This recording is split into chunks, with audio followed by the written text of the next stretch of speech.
దేవుడికి అపచారం చేయటం దేవుడికి అపచారం చేయటం మేము వెంకటేశ్వర స్వామి ఫోటోతోటి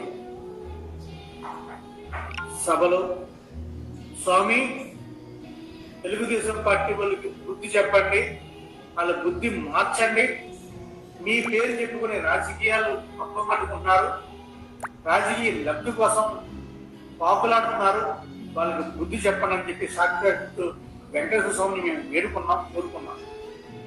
వెంకటేశ్వర స్వామిని బొమ్మను మేము ప్రతి ఒక్కరూ కూడా జేబులో పెట్టుకుని తిరుగుతూ ఉంటాం. ఫోటో పెట్టుకుంటే మీరు దాన్ని అపచారం చెప్తున్నారు.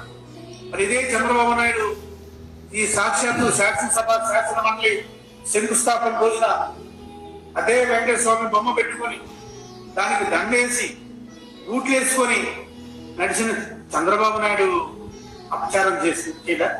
ఏదైనా అపచారం చేశాడండి? చంద్రబాబు నాయుడే చేశాడు. ఇదే చంద్రబాబు నాయుడు ఆ సాంగ్ వల్ల మేము బతికాను, బ్లాస్ట్ లో బతికని చెప్పి చంద్రబాబు నాయుడు అలిపేరు నుంచి కొండ మీదకి చెప్పులతో నడిచిన ఘనత ఏమవుతాయి? చంద్రబాబు నాయుడు స్వామివారిని పొద్దు గూగులో కూడా స్వామివారి ఖ్యాతిని, కీర్తిని, పవిత్రతను పాటు చేసినారు చంద్రబాబు నాయుడు. చంద్రబాబు నాయుడు వెంకటేశ్వర స్వామి గారి గురించి, స్వామివారి గురించి ఏం మాట్లాడాడు?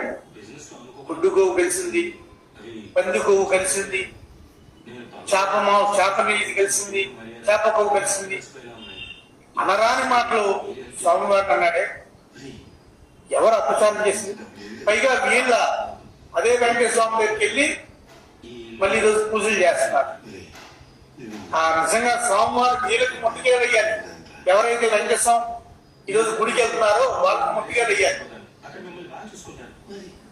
ఇప్పుడు గడపని చెప్పండి, పవన్ కళ్యాణ్ మెట్లు సనాతన హిందూ ధర్మాన్ని రక్షించే సిద్ధాంతాలను కర్త నేనేం చెప్పాడు కదా.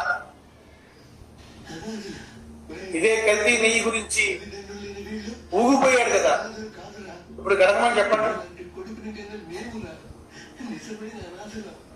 అపచారం చేసింది తెలుగుదేశం పార్టీ, మరి ముఖ్యంగా నారా చంద్రబాబు నాయుడు. ఇప్పటికీ చెప్తున్నా, కల్తీ నెయ్యి విషయంలో చంద్రబాబు చేసిన వ్యాఖ్యలు, ఆ వ్యాఖ్యలు వెనక్కి తీసుకోవాలి.